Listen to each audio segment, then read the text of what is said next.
ஓம் சாந்தி 9/12/2023 சக்கார முரளியின் சாரம். இனிமையான குழந்தைகளே, ஒரே ஒரு தந்தையிடம் உண்மையான அன்பிருந்தால் தந்தை உங்களை தன்னுடன் வீட்டிற்கு அழைத்துச் செல்வார். அனைத்து பாவங்களிலிருந்தும் விடுதலை செய்து விடுவார். சொர்க்கத்திற்கு எஜமானர்களாக ஆக்கிவிடுவார்.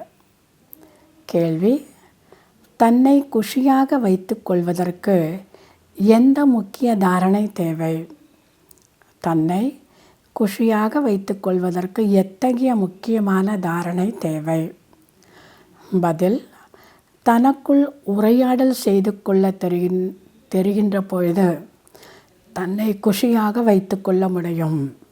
தனக்குள் உரையாடல் செய்து கொள்ள தெரியும் பொழுது தன்னை மகிழ்ச்சியாக வைத்து கொள்ள முடியும். எந்த பொருளின் மீதும் பற்றுதல் இருக்கக்கூடாது. வயிற்றிற்கு 2 ரொட்டி கிடைத்தால் போதும். இவ்வாறு பற்றற்ற விருத்தியின் தாரணை இருந்தால் மகிழ்ச்சியாக இருப்பீர்கள். ஞானத்தை சிந்தனை செய்து தன்னை மகிழ்ச்சியாக வைத்து கொள்ளுங்கள். நீங்கள் கர்மயோகிகள். காரியங்கள் செய்தாலும் வீட்டு காரியங்கள் செய்தாலும் உணவு உட்கொள்ளும் போதும் தந்தையை நினைவு செய்யுங்கள். சுய தரிசன சக்கரத்தை புத்தியில் சுற்றி கொண்டே இருக்க வேண்டும். அப்போதுதான் மிகுந்த குஷி இருக்கும். பாடல்: அவர் நம்மை விட்டு பிரிய மாட்டார். ஓம் சாந்தி. ஆத்மாதான் பரமாத்மா என்று கூறும் பொழுது பிறகு ஆத்மா யாரிடத்தில் அன்பு செலுத்தும்?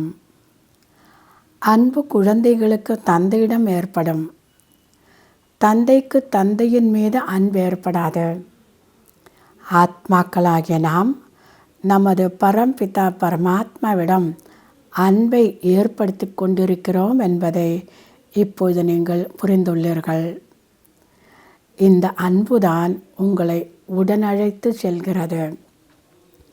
நீங்கள் தந்தையிடம் ஆன்மீக அன்பு வைக்கிறீர்கள். ஆகையால் கஷ்டங்களை பொறுத்து கொள்ள வேண்டியதாக இருக்கிறது. முழு உலகம், வீட்டில் உள்ளவர்கள் அனைவரும் எதிரிகளாக ஆகிவிடுகின்றனர். பாபா சொல்கிறார், ஆத்மாக்களாகிய நாம் நாயகிகளாக ஆகியிருக்கிறோம் என்பதை நீங்கள் அறிவீர்கள். ஆத்மாதான் ஷரீரத்தின் மூலம் பகவானை நினைவு செய்கிறது. தந்தை கூறுகின்றார், குழந்தைகளே, நானும் இந்த ஷரீரத்தின் மூலம் உங்களுக்கு கற்பித்து கொண்டிருக்கிறேன். ஆகையால் சதா பாபாவை நினைவு செய்து கொண்டே இருங்கள். அவருடைய அன்பில் மூழ்கிக் கொண்டே இருங்கள். பாருங்கள், நேரு இறந்ததும் அவரது அஸ்தியை எங்கெங்கெல்லாம் கொண்டு சென்றனர் பார்த்தீர்கள். விளை நிலங்களில் தூவினர்.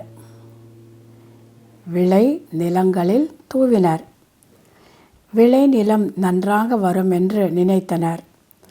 ஆனால் அவர்கள் ஒவ்வொரு பொருளுக்கும் எவ்வளவுதான் மரியாதை கொடுத்தாலும் அது அவசியம் பழையதாக ஆகிவிடும். எவ்வளவு கஷ்டங்களை பொறுத்து கொண்டிருக்கின்றனர். தந்தையை அறியாமல் இருக்கின்றனர். நாம் கல்பத்திற்கு பிறகு மீண்டும் வந்திருக்கிறோம் என்று நீங்கள் இப்பொழுது கூறுகிறீர்கள். பலமுறை தந்தையை சந்தித்திருக்கிறோம். ஆர்த்தியை அடைந்திருக்கிறோம். இவ்வாறு தங்களுக்குள் உரையாடல் செய்ய வேண்டும். பிறகு நீங்கள் கர்மயோகிகளாகவும் இருக்கிறீர்கள். சேவாதாரிகளாகிய உங்களுக்கு கோவில் பக்தி மார்க்கத்தில் உருவாகும். இப்பொழுது குழந்தைகளாகிய உங்களுக்கு சேவை செய்வதற்கு நான் இந்த சங்கமிகத்தில் வந்திருக்கிறேன். உங்களுக்கு சொர்க்கத்தின் முழு ஆஸ்தியை கொடுப்பதற்காக வந்திருக்கிறேன். யார் எந்த அளவிற்கு முயற்சி செய்வார்களோ அதன்படி சொர்க்கத்திற்கு எஜமானர்களாக ஆவார்கள். நல்லது. தாரணைக்கான முக்கிய சாரம். முதலாவது, நடந்தாலும் காரியங்கள் செய்தாலும் லைட் ஹவுஸ் ஆகி அனைவருக்கும் வழியை கூற வேண்டும். அனைத்து ஆசைகளையும் விட்டுவிட்டு ஒரு தந்தையின் நினைவில் இருக்க வேண்டும். தந்தையிடம் வழி கேட்டுக்கொண்டே இருக்க வேண்டும். இரண்டாவது, ஞான விஷயங்களை மட்டுமே சிந்திக்க வேண்டும். தனக்குள் தானே உரையாடல் செய்ய வேண்டும். சுய தரிசன சக்கரத்தை சுற்றி கொண்டு சதா மகிழ்ச்சியாக இருக்க வேண்டும். இன்றைய வரதானம். யோகம் என்ற வெயிலில் கண்ணீர்களின் தொட்டியை காய வைத்து அழுகையிலிருந்து விடுபட்டவராகக்கூடிய சுகஸ்வரூபமானவராக. யோகம் என்ற வெயிலில் கண்ணீர்களின் தொட்டியை காய வைத்து அழுகையிலிருந்து விடுபட்டவராகக்கூடிய சுகஸ்வரூபமானவர் ஆகுக. விளக்கம். இன்னார் துக்கம் கொடுக்கின்றார், அதனால்தான் அழுகை வருகின்றது என்று சில குழந்தைகள் கூறுகின்றார்கள். ஆனால் அவர்கள் கொடுக்கின்றார்கள், நீங்கள் ஏன் பெறுகின்றீர்கள்? அவர்களுடைய வேலை கொடுப்பது. நீங்கள் அதை பெறக்கூடாது, அதை பெறவே கூடாது. பரமாத்மாவினுடைய குழந்தைகள் ஒரு பொழுதும் அழ முடியாது. அழுகை என்பது நின்றுவிட வேண்டும். கண்களினுடைய அழுகையும் கூடாது, மனதினுடைய அழுகையும் கூடாது. எங்கே குஷி இருக்குமோ அங்கே அழுகை இருக்காது. குஷி மற்றும் அன்பினுடைய கண்ணீரை அழுகை என்று கூறப்படுவதில்லை. எனவே யோகா என்ற வெயிலில் கண்ணீர்களின் தொட்டியை காய வைத்து விடுங்கள். தடைகளை விளையாட்டு என புரிந்து கொள்ளுங்கள். அப்பொழுது சுகஸ்வரூபம் ஆகிவிடுவீர்கள். இன்றைய ஸ்லோகன்.